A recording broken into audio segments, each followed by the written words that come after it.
గ్యారంటీల అమలుకు టీ సర్కార్ నిర్ణయం. ఈ నెల 27న ప్రారంభం. హాజరు కానున్న ప్రియాంక. లాస్యనందిత కుటుంబ సభ్యులకు పరామర్శ. చిత్రపటానికి పూలమాల వేసి నివాళులర్పించిన కేటీఆర్. రేపు కుప్పంలో ఏపీ సీఎం టూర్. హంద్రీనీవా కాల్వ ద్వారా నీరు విడుదల చేయనున్న జగన్. ఈ నెల 29న బీజేపీ కేంద్ర ఎన్నికల కమిటీ భేటీ. 100 మందితో ఫస్ట్ లిస్ట్ ప్రకటించే అవకాశం. తెలుగు రాష్ట్రాల్లో తగ్గిన ఉష్ణోగ్రతలు. 3 రోజుల పాటు తేలికపాటి వర్షాలు కురిసే ఛాన్స్.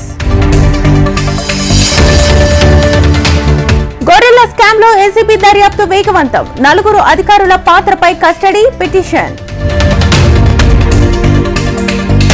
ఆదిలాబాద్ జిల్లా రాములగుట్ట జాతర. మొక్కులు తీర్చుకుంటోన్న భక్తులు.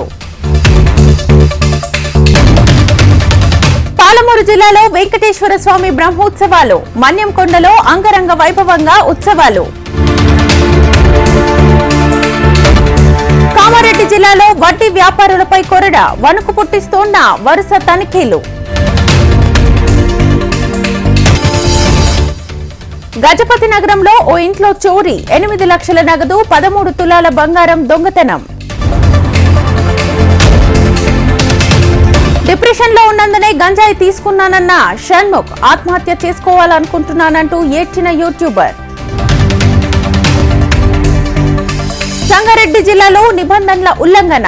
క్రషర్లు మూసివేయించిన కాలుష్య నియంత్రణ మండలి. రేపు తిరుమలలో టీటీడీ పాలక మండలి భేటీ. చైర్మన్ భూమన కరుణాకర్ రెడ్డి అధ్యక్షతన సమావేశం.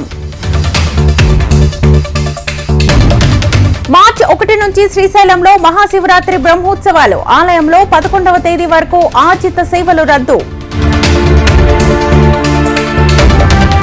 అనంతపురం జిల్లా శ్రీ అశ్వత్థ క్షేత్రంలో వైభవంగా బ్రహ్మోత్సవాలు. పెన్నా నదిలో పుణ్య స్నానాలు ఆచరించిన భక్తులు.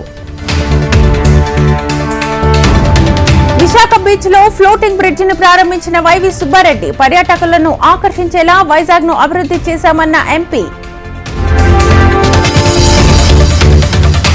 దేశంలో అతి పొడవైన కేబుల్ బ్రిడ్జ్ ప్రారంభం. గుజరాత్ తో సుదర్శన్ సేతు వంతెనను ప్రారంభించిన ప్రధాని.